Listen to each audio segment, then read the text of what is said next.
سورہ فاتحہ پڑھتے ہیں وہاں پر الحمدللہ رب العالمین الرحمن الرحیم مالک یوم الدین، یہ اللہ کی خوبیاں اوصاف اللہ نے بتایا۔ اس کے بعد اب دعا کرتے ہیں ہم اللہ سے، اللہ ہی سکھا دو کرنے کا طریقہ، ہم اپنے سے نہیں کریں، اللہ یہ دعا کرو، بولا کیا دعا؟ اہدنا الصراط المستقیم، اے اللہ سیدھے راستے پر چلا۔ معلوم ہے دنیا میں کئی راستے ہیں، تو ہم کیا کہتے ہیں؟ اللہ یہ سب سے بچا، تیرے سیدھے راستے پہ چلا، جہاں تو ہے تیرا محبوب ملتے ہیں وہ راستے پہ چلا۔ اے اللہ سیدھے راستے پر چلا، صراط الذین انعمت علیہم، ان لوگوں کے راستے پر چلا جن پر تیرا انعام ہوا ہے، یعنی تیرے انعام یافتہ بندے جدھر چل رہے ہیں ہمیں بھی ادھر چلا، ہم دعا بھی کر رہے ہیں، تیرے انعام یافتہ بندے جدھر چل رہے ہیں ادھر چلا، اور ہم چلنے کے لیے دامن بھی پکڑ لیے، دیکھیں یہ کدھر جا رہے ہیں ادھر چلا، ہم دعا بھی کر رہے ہیں، عملی طور پر چل بھی رہے ہیں، دامن پکڑا۔ لوگ کہتے بھائی قرآن سے سیکھو، حدیث سے سیکھو، یہ کیا ولیوں کو پکڑ کے جا رہے ہیں؟ اللہ خود کہتا ہم سے بہتر ولی سمجھتے ہیں قرآن، ہم سمجھنے جائیں گے تو اللہ ایک بول رہا ہوگا، اپنے سمجھنے کی سب بات بولوں گا۔ ایک حدیث ہے، آدمی کیا کیا سمجھ سکتا ہے، کئی مطلب نکلتے بھائی۔ ایک حدیث ہے، تم میری خبر کو لا تتخذوا قبری عیدا، میری خبر کو عیدگاہ مت بناؤ، حدیث ہے۔ اب سمجھنے نکلے، اب ایک جنے کیا سمجھنے معلوم، میری خبر کو عیدگاہ مت بناؤ، پیارے نبی بولے حدیث پکی، اب سمجھنے میں فرق ہے تو بتاؤ، عیدگاہ مت بناؤ بولے کیا مطلب نکالے معلوم؟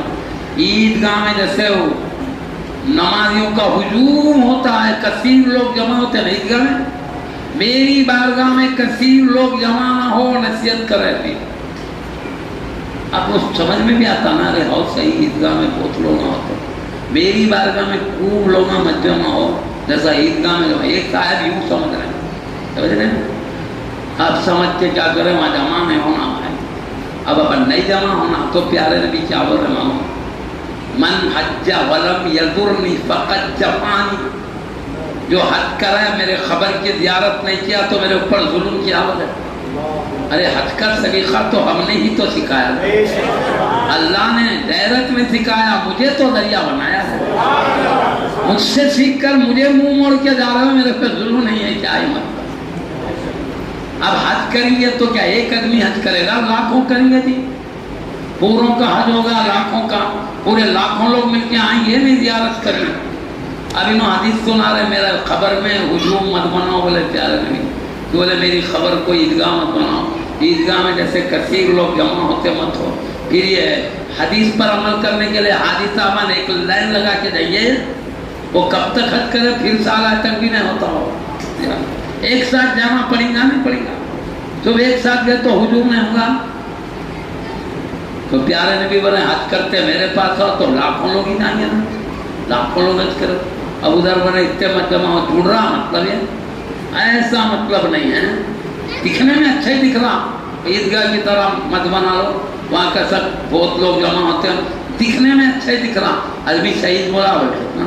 ایک اور مطلب صحیح بتاؤں کیا، پیارے نبی بولے میری خبر کو عیدگاہ مت بناؤ، ایک دوسرا مطلب بتا رہا، ایک ہی حدیث میں دو مطلب نکل، بس میں کئی مطلب نکلتے جی۔ ہمیں بولو عیدگاہ مت بناؤ کا مطلب، عیدگاہ ہمیشہ سناٹا رہتا نہیں، ہر وقت نماز پڑھتے رہتے ہیں، سال میں 2 مرتبہ لوگ جمع ہوتے ہیں، باقی خالی رہتا ہے۔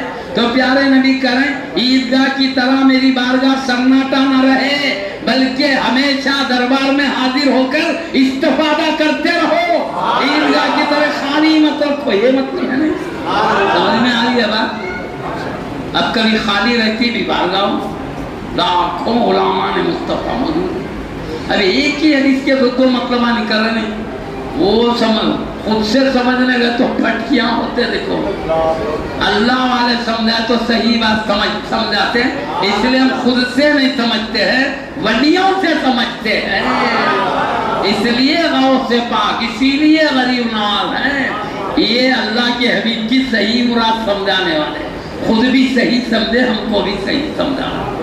اللہ خود کہہ رہا اللہ سیدھے راستے پر چلا، سکھانا دعا ان لوگوں کے راستے پر چلا جن پر تیرا انعام ہوا ہے، اور کن پر انعام ہوا ہم کو بھی ڈھونڈنے کی ضرورت نہیں، اللہ خود بتا دیا کن پر انعام ہوا۔ دوسری آیت میں کن پر انعام ہوا، من يطع الله والرسول فأولئك مع الذين أنعم الله عليهم۔ جو لوگ اللہ کی اور اس کے رسول کی بات سنتے ہیں یہ ان کے ساتھ رہیں گے جن پر اللہ نے انعام کیا ہے۔ کیا مطلب؟ جنت میں جہاں اللہ کے انعام یافتہ بندے، نبی کے غلام بھی وہیں رہیں گے۔ بات سننا اللہ کہہ رہا، جو اللہ رسول کی بات سننے والے، نبی کی بات سننے والا نبی کا غلام ہی تو ہے۔ جو نبی کا غلام ہے، انعام والے جہاں ہوں گے یہ بھی وہاں ہوں گے۔ کہاں؟ جنت میں۔ وہ جنت میں ہوں گے تو ہم بھی جنت میں ہوں گے۔ اللہ کہہ رہا ہے انعام یافتہ بندوں کے ساتھ ہوں گے۔ کون انعام یافتہ؟ اللہ نے بتایا من النبیین والصدیقین والشہداء والصالحین۔ اللہ نے جن پر انعام کیا وہ نبیین کی جماعت ہے، وہ صدیقین کی جماعت ہے، وہ شہداء کی جماعت ہے، وہ صالحین یعنی اولیاء اللہ کی جماعت ہے۔ اللہ کہتا میرے نبی میرے انعام یافتہ بندے، میرے صدیق میرے انعام یافتہ بندے، میرے شہید میرے انعام یافتہ بندے، میرے مخرب بندے میرے انعام یافتہ بندے۔ اللہ کہتا ہے انعام یافتہ بندے ہیں، اور ہم کو دعا سکھایا اللہ سیدھے راستے پر چلا ان لوگوں کے راستے پر جن پر تو نے انعام کیا۔ انعام کن پہ کیا؟ اللہ والا نبیین پہ، صدیقین پہ، شہداء پہ، صالحین پر۔ اب مطلب کیا ہوا؟ تیرے انعام یافتہ بندوں کے طریقے پہ چلا، انعام نبیین پہ کیا تو مطلب اے اللہ تیرے نبیین کے طریقے پر چلا، تیرے صدیقین کے طریقے پر چلا، تیرے شہداء کے طریقے پر چلا، تیرے صالحین مخرب بندوں کے طریقے پر چلا۔ اللہ خود سکھا رہا ہے ان لوگوں کے راستے پہ چلنے کی دعا مانگو۔ ہم مانگ بھی رہے ہیں، ان کا دامن پکڑ کے چل بھی رہے ہیں۔